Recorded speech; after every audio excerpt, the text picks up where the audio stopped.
these are the observations for part 2 of the lab on Lenz's law.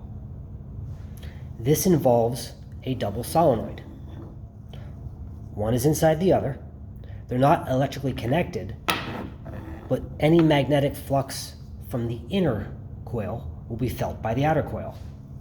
Now, the outer coil is connected to a galvanometer, which will detect the presence of current and tell you whether it went clockwise or counterclockwise.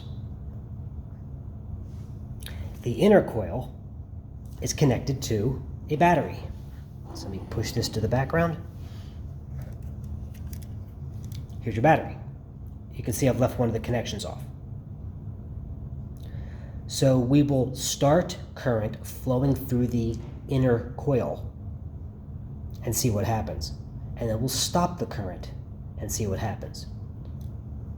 Now, there's a couple things you have to know.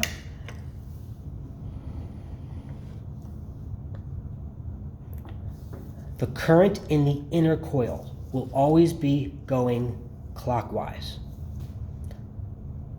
The current in the inner coil will always be clockwise, whether I'm starting it or stopping it. That's the way the battery's hooked up.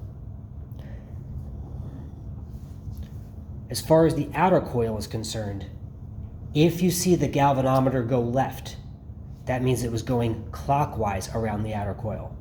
If you see the galvanometer go right, that means it was going counterclockwise around the outer coil. So let's put this together and see what happens.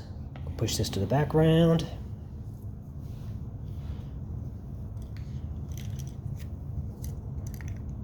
Hook up my battery. Okay.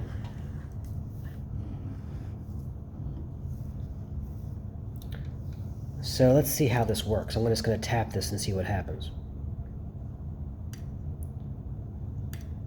A little something, not a lot.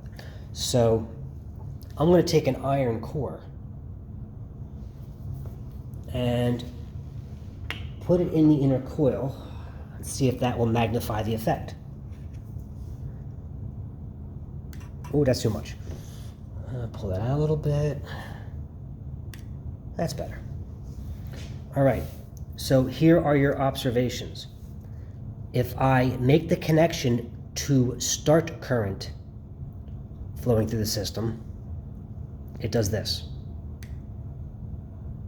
If I stop current flowing through the inner coil, it does that. One more time. If I start current flowing through the inner coil, it does that.